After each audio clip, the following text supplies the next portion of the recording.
Goeiedag allemaal, mijn naam is Pedro de Wee, Youth Change Agent bij All for Education Olifantshoek Youth Center.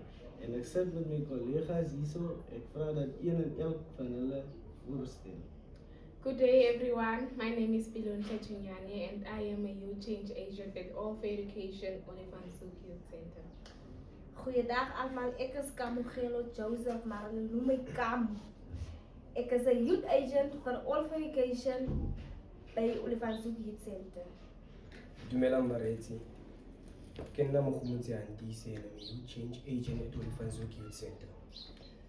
Welkom bij onze Mental Illness Awareness Campaign episode 6. Vandagse topic gaan over stress en anxiety. En ik wil graag vir Kamu vragen om voor ons te verduidelijken die verschil tussen stress en anxiety. Dankie Pedro. Die verschil tussen stress en anxiety is stress is een kort termijn. Dit gaan weg zodra die probleem opgelost is. Terwijl anxiety een langtermijn is. Dit is wanneer je bekommerd is over iets wat gaan gebeuren of wat moet gebeuren, maar je is niet zeker of het zal gebeuren. Ja, dankie. Dankie Kamu. Onze tweede vraag is, gaan ik voorgeven aan Pilontle. Hij moet voor ons die oorzaak geven van stress. Thank you so much for the opportunity, Mr. De Beer.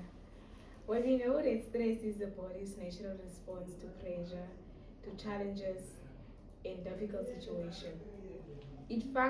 It affects how we behave, how we feel, and how we function physically.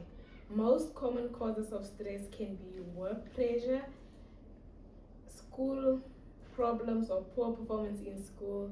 It can also be financial struggles and family and relationships issues.